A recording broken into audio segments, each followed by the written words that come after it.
दो भाई आपस में झगड़ पड़े। साथ ही उनके पापा खड़े सब देख रहे थे और जोर जोर से हंसते चले जा रहे थे। अब झगड़ा किस बात पर हो रहा था? 4 बेडरूम के मकान को लेकर प्रॉपर्टी का मसला था। बाप को हंसता देखकर दोनों भाइयों से रहा नहीं गया और बोले, पापा आपको क्या हुआ? हम लड़ रहे हैं और आप हंस रहे हो। बाप ने कहा, बेटे तुम इस चक्कर में पड़े हो, मैं कल तुम्हें अनमोल खजाना दिखाऊंगा, कल चलो छुट्टी लेकर मेरे साथ। दोनों भाइयों ने छुट्टी ली और सुबह सुबह तीनों निकल पड़े। एक बस में चढ़े तो 2 ही सीट खाली थी। अब जाने वाले 3 थे। 10 घंटे का रास्ता था।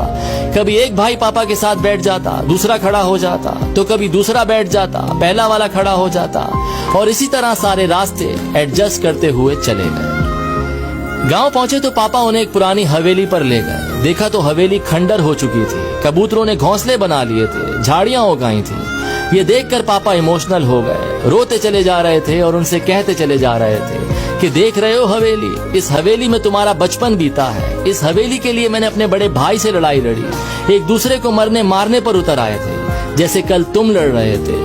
हवेली तो मुझे मिल गई थी, लेकिन भैया बाहर चले गए। मुझसे कहा तू ये मकान रख, रिश्ता खत्म। मैंने अपने बड़े भाई को खो दिया इस हवेली के चक्कर में, और आज ये हवेली खंडर बन चुकी है।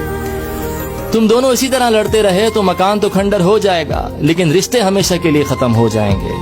जिस बस की सीट पर बैठकर आए हो, क्या वो जिंदगी भर के लिए तुम्हारी हो सकती है? तो बेटों ने कहा, नहीं, क्या बात कर रहे हैं, बस में तो सवारी बदलती रहती है। तो बाप ने कहा, बस यही लाइफ है, सवारी बदलती रहेगी। जो चीज थोड़ी सी देर के लिए मिली है, उसके लिए झगड़ना बंद करो।